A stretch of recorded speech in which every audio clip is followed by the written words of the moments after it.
In observance of International Women's Day on March 8, the social organization Kanya Katha hosted a specialized empowerment program in Agartala.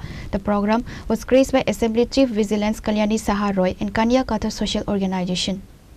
The program saw the participation of numerous women seeking professional growth and was graced by several prominent figures: Kalyani Roy, Chief Whip of the Tripura Legislative Assembly, Kantha Kota Social Organization officers. আজকের দিনে এটার কতটা গুরুত্ব, কতটা তাৎপর্যপূর্ণ সেই বিষয়ে না গিয়ে যে আন্দোলনকে সামনে রেখে নারীদের অধিকার, নারীদের কাজে সমকাজে সমবেতন, কাজের পরিবেশ, সুষ্ঠু পরিবেশের দাবি জানিয়ে সেদিন যে নারীরা আন্দোলন করেছিলেন, পথে নেমেছিলেন, আত্মাহুতি দিয়েছিলেন, সেই সমস্ত নারীদের আজকের দিনে আমি আন্তরিক শ্রদ্ধা, অভিনন্দন এবং অনেক অনেক কৃতজ্ঞতা জানাই। সেদিন তারা আন্দোলন করেছেন বলেই হয়তো আজকের দিনে আমরা সমাজে মাথা তুলে নিজের অধিকারের কথাটা সগর্বে বলতে পারি। কিন্তু আমি মনে করি যে প্রতিটা দিন নারীদের, প্রত্যেকটি দিন আলাদা করে কোনো দিন নেই। সকালে ঘুম থেকে ওঠা সবচেয়ে আগে যিনি, তিনি মা। সকালে সবচেয়ে দেরিতে ঘুমোতে যাওয়া যিনি, তিনি মা।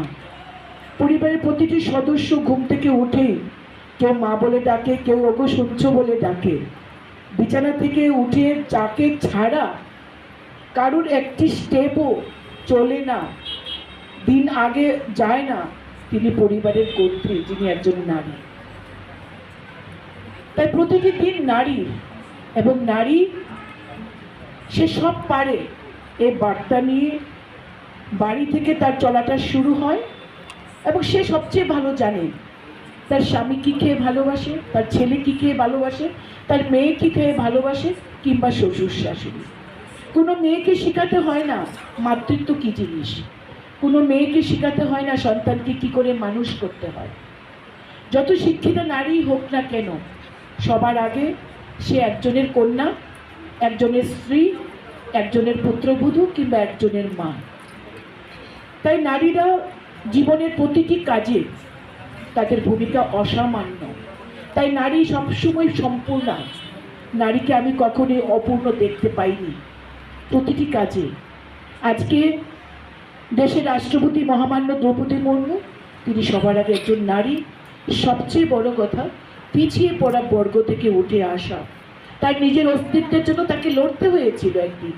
এমনি এমনি এই সুযোগ তার কাছে আসেনি দেশের রাষ্ট্রপতি হওয়ার।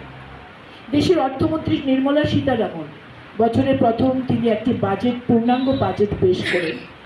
তিনি রেকর্ড করেছেন, সর্বকালের রেকর্ড, যিনি সবচেয়ে বেশি সময়ের অর্থমন্ত্রী হিসাবে বাজেট পেশ করেছেন। সবচেয়ে বেশি বাজেট তিনি পেশ করেছেন। তিনিও নারী।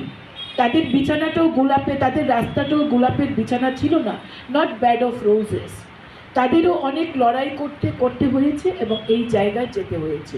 Pure Report, Chini Khora.